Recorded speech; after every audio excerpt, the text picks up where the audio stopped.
অনেক হসপিটাল কিন্তু খালি যাচ্ছে due to lack of Bangladesh patient.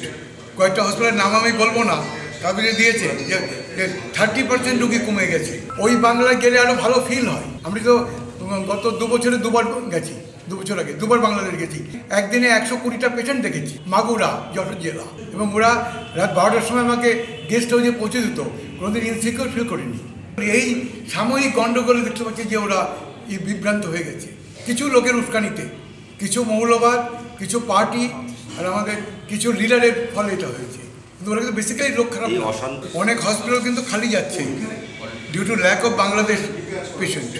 কয়েকটা হসপিটালের নাম আমি বলবো না, তারপরে দিয়েছে যে 30% রুগী কমে গেছে due to non entrance of the Bangladesh patient.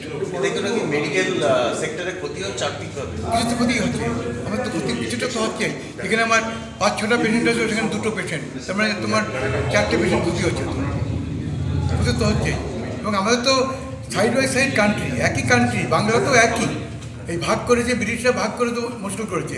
এবং বরঞ্চ ওই বাংলায় গেলে আরও ভালো ফিল হয়। এতদিন ছিল, এখন এই গণ্ডগোলে হয়েছে।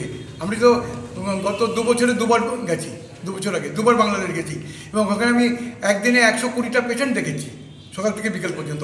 মাগুরা, যশোর জেলা। ওখানে আমার বাবা ঠাকুরদা ছিলেন, ওখানে দেখেছি বিনা পয়সায়। এবং ওরা রাত 12টার সময় আমাকে গেস্ট হাউসে পৌঁছে দিত, কোনোদিন ইনসিকিউর ফিল করিনি।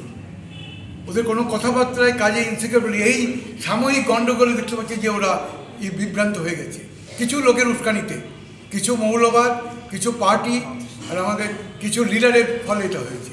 কিন্তু ওরা কিন্তু বেসিক্যালি লোক খারাপ। এই অশান্ত অবস্থায় বাংলাদেশ থেকে আসা চিকিৎসা নিশ্চয়ই 100%